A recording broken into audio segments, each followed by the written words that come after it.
విధంగా మీరు చిన్న ఇది పెట్టేసుకుంటే నేరుగా రాత్రే ఛార్జ్ చేసుకోవచ్చు. ఎక్కడికి పోవాలన్నా పోయేదానికి ఎలక్ట్రికల్ సైకిల్స్ వచ్చేస్తున్నాయి. దానివల్ల మీకు ఆరోగ్యం బాగుండాలంటే తొక్కుంటూ వెళ్ళొచ్చు. బోరు కొడితే ఆన్ చేస్తే ఒక 5 నిమిషాలు ఇంటికి వెళ్ళిపోయే పరిస్థితి వస్తుంది, ఆఫీసుకు పోయే పరిస్థితి వస్తుంది. ఫ్రెష్ ఎయిర్ ఉంటుంది. కాబట్టి సైకిల్ ఇస్ ది బెస్ట్. కుప్పంలో రాబోయే రోజులు నడవడం కానీ సైకిల్ కానీ, సైకిల్ ఎక్కితే సేఫ్ గా ఉంటాం, క్షేమంగా ఉంటాం, ఆరోగ్యంగా ఉంటాం. దీంట్లో అనుమానమే అవసరం లేదు. అందుకే మీకు కంఫర్ట్ ఇవ్వడానికి ఎలక్ట్రికల్ సైకిల్ కూడా తీసుకొస్తున్నాం. దానివల్ల ఇంకా అడ్వాంటేజ్ వస్తుంది. దీన్ని ఎనర్జీ కాస్ట్ అంతా కూడా తగ్గించడం. కరెంటు బిల్లులు కట్టలేక అవస్థపడుతున్నారు. ఆ కరెంటు బిల్లులు తగ్గించే విధానానికి శ్రీకారం చుట్టామని చెప్పి కూడా నేను మీకు తెలియజేస్తున్నా.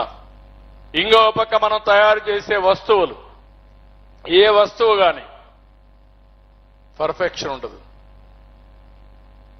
మనం తయారు చేసే ఆహార ఉత్పత్తుల్లో పర్ఫెక్షన్ లేదు, టెక్నాలజీలో సర్వీస్ ప్రొడక్ట్స్ లో పర్ఫెక్షన్ లేదు. అందువల్ల వేరే వాళ్ళు తయారు చేసిన వస్తువులు ప్రపంచంలో దానికి డిమాండ్ ఉంది, మన వస్తువులకు డిమాండ్ లేదు. డిమాండ్ లేదు కాబట్టి మనకి ఎక్కువ ఆదాయం వచ్చే పరిస్థితి కూడా లేదు. అందుకే టెక్నాలజీ నుంచి అన్ని కూడా ఆలోచిస్తున్నా, ప్రోడక్ట్ పర్ఫెక్షన్ కోసం ముందుకు పోతున్నాం అని చెప్పి కూడా నేను మీకు తెలియజేస్తున్నా. ఇంకో పక్క స్వచ్ఛ భారత్ కుప్పం,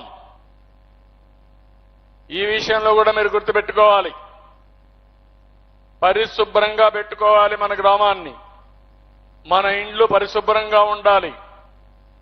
అదే మరి ఎక్కడ చూసినా పచ్చదనం ఉండాలి. మన ఆలోచనలు కూడా శుద్ధమైన ఆలోచనలు ఉండాల్సిన అవసరం ఉంది.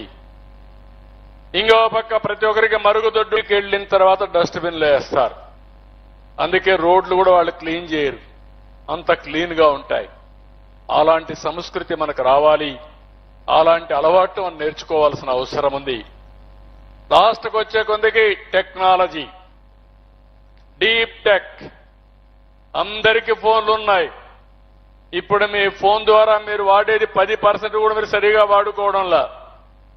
ఇప్పుడు కొత్తగా సెల్ఫీలు తీసుకోవడం నేర్చుకున్నారు, అంతవరకు వచ్చారు. కానీ ఆ సెల్ఫీతోనే లాభం లేదు.